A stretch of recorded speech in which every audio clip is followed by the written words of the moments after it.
ফাঁকা হতে শুরু করেছে বন্দরনগরী চট্টগ্রাম। স্বজনদের সাথে ঈদের আনন্দ ভাগাভাগি করতে ফিরছেন শেকড়ের টানে। সকাল থেকে চট্টগ্রাম রেল স্টেশনে ছিল ঘরমুখী মানুষের ভিড়, আছে ভোগান্তিও। এদিকে যাত্রা নিরাপদ করতে বিশেষ ট্রেন চালু করেছে রেল কর্তৃপক্ষ। বিপ্লব মজুমদারের ক্যামেরায় রিপোর্ট করছেন হাসান ফেরদৌস।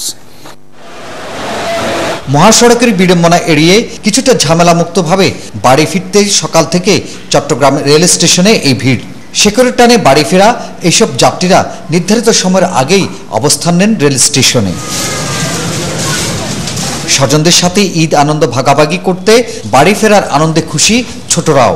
আমি ঈদ করতে যাচ্ছি দাদু বাড়িতে।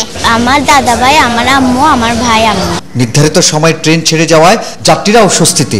সবাইকে নিয়ে যাচ্ছি বাড়িতে, ঈদ আনন্দ করবো এই। তবে টিকিট নিয়ে হয়রানির অভিযোগও করেছেন কেউ কেউ। হাতে টাকা নাই, অনেক বেশি দাম করতে গিয়ে আমি 20 টাকা দিয়েছি, এরপর 20 টাকা বেশি দেন। শেষ ছাড়াও আমার থেকে 20 টাকা বেশি নিয়েছে। চট্টগ্রাম থেকে চাঁদপুর পর্যন্ত দুটি স্পেশাল ট্রেন চালুর কথা জানালেন রেল কর্মকর্তারা। আমরা প্রতিটি আন্তনগর ট্রেনেই 2 থেকে 3টি অতিরিক্ত বগি সংযোজন করেছি।